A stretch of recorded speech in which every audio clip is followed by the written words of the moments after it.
diversity, inclusion, acceptance, liberal, progressive, equity, equality, justice, reparations, fairness, representation.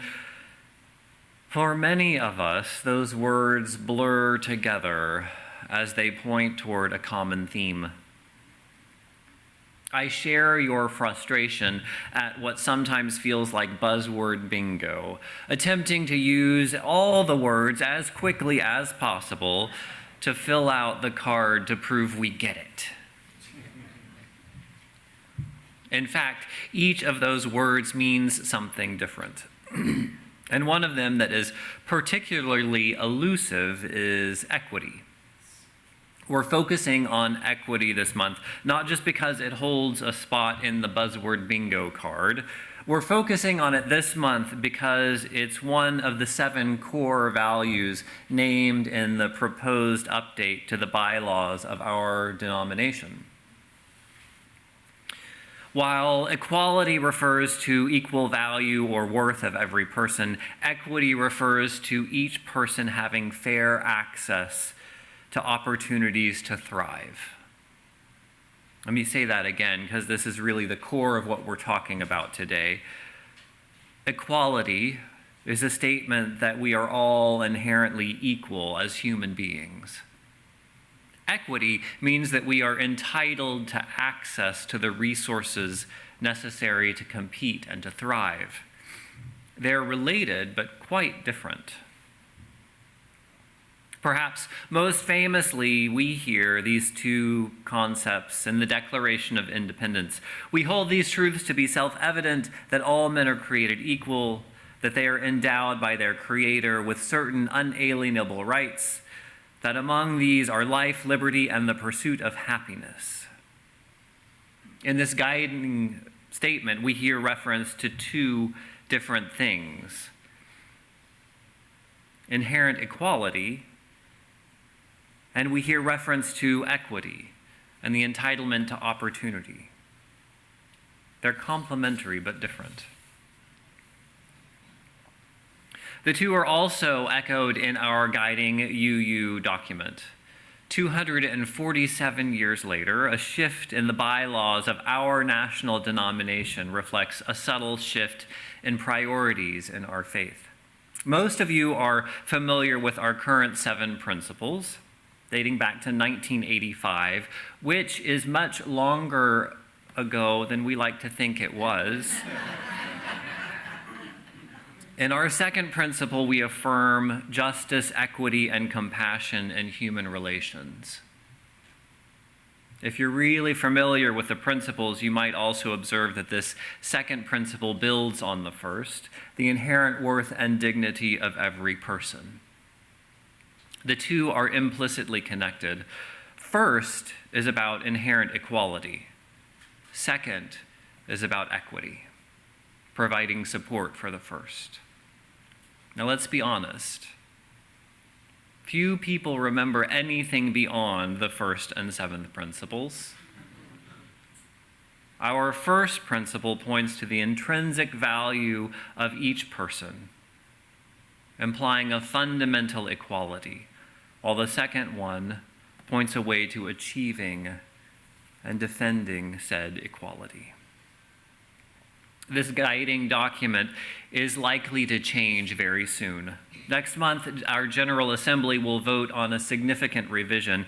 The new words elevate equity into the primary role and let equality take a step back out of the spotlight. You may recall the new version names 7 core values. They are love, justice, equity, transformation, pluralism, interdependence, and generosity. And here's a helpful hint. You can use the acronym JETPIG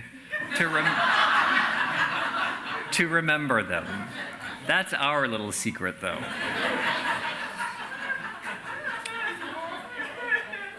Love, justice, equity, transformation, pluralism, interdependence, and generosity. Each of these values is given a few sentences of description. The description of equity in this document includes, we declare that every person has the right to flourish with inherent dignity and worthiness. We covenant to use our time, wisdom, attention, and money to build and sustain fully accessible and inclusive communities. Our faith tradition is shifting to prioritize equity while still holding on to the ideal of equality to support it. That can feel a little unnerving for those of us who have achieved a measure of success and enjoy some privilege. When we first started exploring ideas around equity for our worship services, one of the questions on my mind was, how do we balance equity with incentivizing hard work and smart investment? What about fair compensation? Do we want everyone's end result to be the same amount of income, same home, same family? Is that the sense of fairness that we're aiming for? I'm comfortable recognizing the inherent worth and dignity of every person, but equity has some thorny hang-ups. Equity means prioritizing access to the have-nots with less concern for the haves. Last month, I watched the Apple TV series called Manhunt. It's quite popular. I will warn you, it is very gruesome. If you have an easy stomach, not the show for you. It was adapted from a book by James L. Swanson titled Manhunt, The 12-Day Chase for Lincoln's Killer. The series follows the U.S. Secretary of War Edwin Stanton in his search for John Wilkes Booth after the assassination of Abraham Lincoln. More than just doing his job, Stanton had been a close friend with the Lincoln family, and having given really the best years of his life and his career standing by Lincoln in the Civil War, there was this personal agenda in this search. The hunt for Booth is the primary plot, but since we know how that turned out, the subplots of this show are what make it interesting. Before watching, I had no idea that the assassination of President Lincoln was one part of a wider conspiracy by Confederate sympathizers. After losing the Civil War, it was a sort of Hail Mary attempted coup. In addition to assassinating the president, they also aimed to kill the vice president and the Secretary of State in the same night. Yeah, I hear lots of uh-huhs, and a lot of people are... John Wilkes Booth had assigned Lewis Powell to kill the Secretary of State. The scene at the Secretary of State's home was a bloody mess. The pistol that he intended to use for the assassination jammed, so he was left with a knife to do the job. He failed to kill the Secretary of State, but managed to deeply wound 2 other members of the household, stabbing them on his way out. And Booth assigned George Atzerodt to kill Vice President Andrew Johnson the same night. The would-be assassin rented a room directly above the vice president. Records show that the assassin was carrying the gun and the knife to kill Johnson, but became highly intoxicated at the bar downstairs that night. He eventually ditched the weapons in the street, never even attempting to follow through on his mission. Reality really is stranger than fiction. All of this plotting points to just how tenuous the United States was in the wake of the Civil War. Southern conspirators believed that by knocking out 3 primary elected leaders, they might overthrow the government, or at least send it into chaos and have an opportunity to rise again.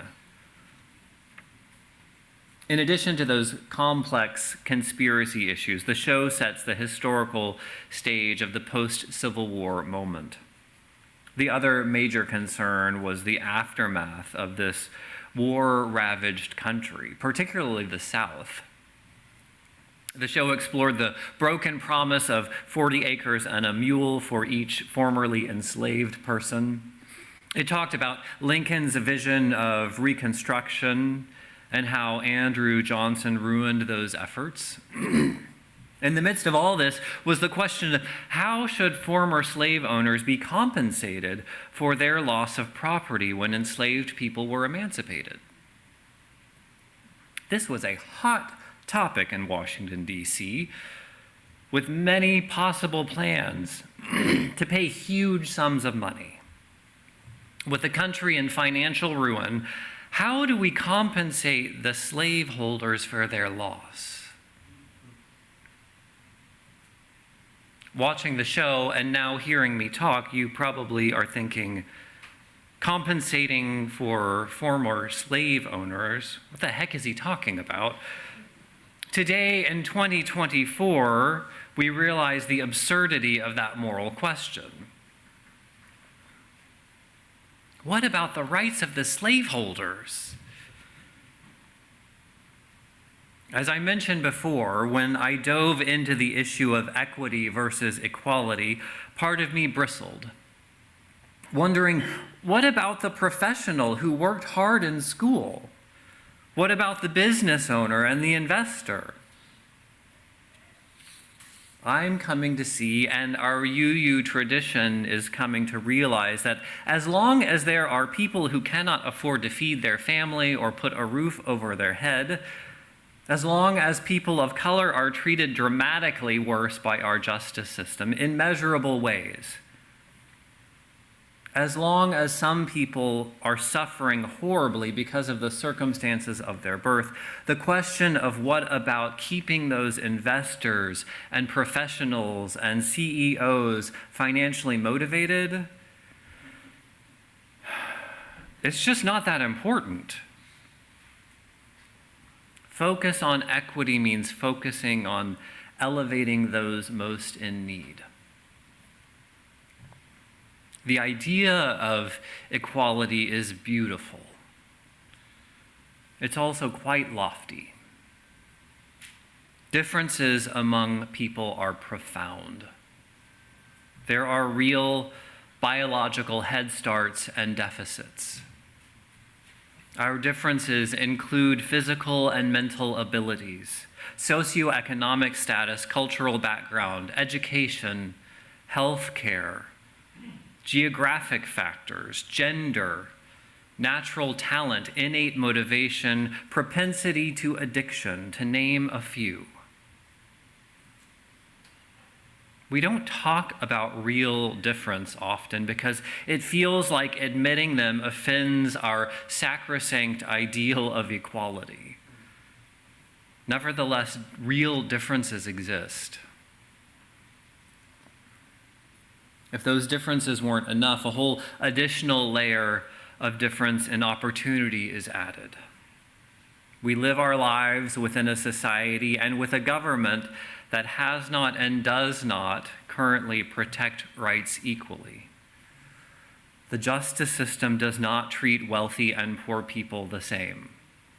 Everyone knows it. Cultural biases are amplified formally by laws and institutions and informally by the people who carry those out.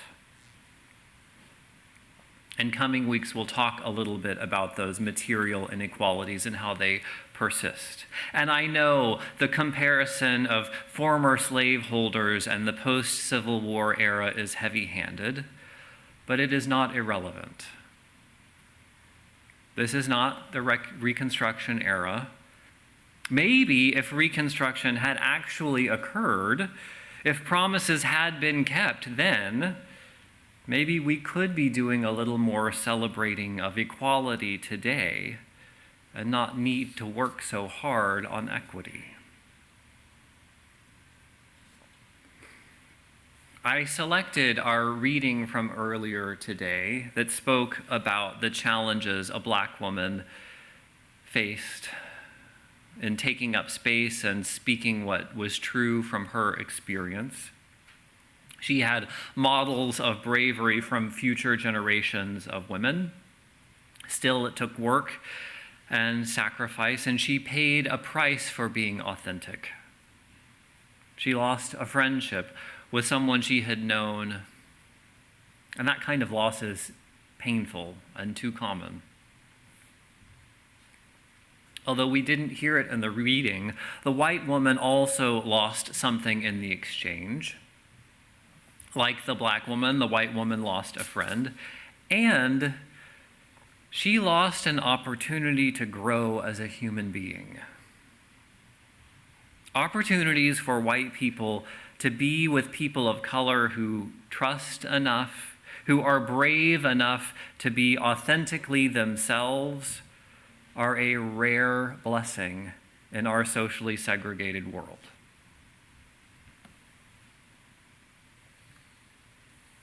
We're pretty comfortable with the ideal of equality. It reminds me of all those coexistence bumper stickers. It's like a warm hug. But equity is about doing the work to change the world.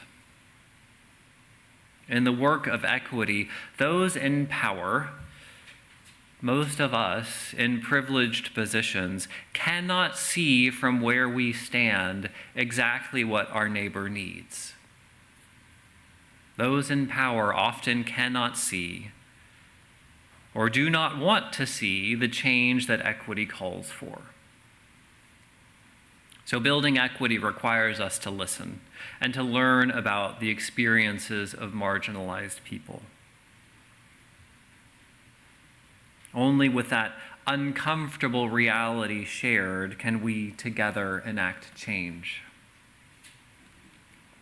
Now, this business of equity and equality is a bit of a sticky logic problem. Buddhist tradition offers a tool that might help us bridge the gap between the two. Buddhist teachers often make a distinction between ultimate truth and conventional truth. Conventional truth includes the things that we see every day in the way we live our life. Things like cause and effect. Do unto others as you would have them do unto you. Life is difficult. We make it more difficult by grasping on to what we cannot change. Conventional truth is the way we live our everyday life. Ultimate truth, on the other hand, might describe a spiritual reality. It includes realities that we don't always see, but are nonetheless true. Things like the interdependent web of all existence, the inherent worth and dignity of every person, or in Buddhism, the sense of oneness that we are all part of. It can seem at times that these two ways of thinking are oppositional to each other. How can it be true conventionally that we're called to have compassion for others, and that ultimately we are fundamentally one? How can it be true that I am supposed to follow a basic ethical life, and also be true that there's no real separate me individually to speak of? Or, as we're discussing today, how can we on one hand affirm the universal truth of equality and uplift the goal of building more equity in the day-to-day? Here's the secret. Rather than discounting or seeing these as contradicting each other, universal and conventional truths can be a pathway to deeper understanding of both. They can provide a guardrail when one gets off track. And they can get off track. Equality or equity left unbalanced can be taken to absurd, dangerous extremes. Work for equity can devolve into hatred toward a historic enemy or oppressor, dehumanization, retribution, and violence. And a short-sighted view of equality leads to regressive tax rates elimination of affirmative action, social Darwinism, and basically Ayn Rand's dream society.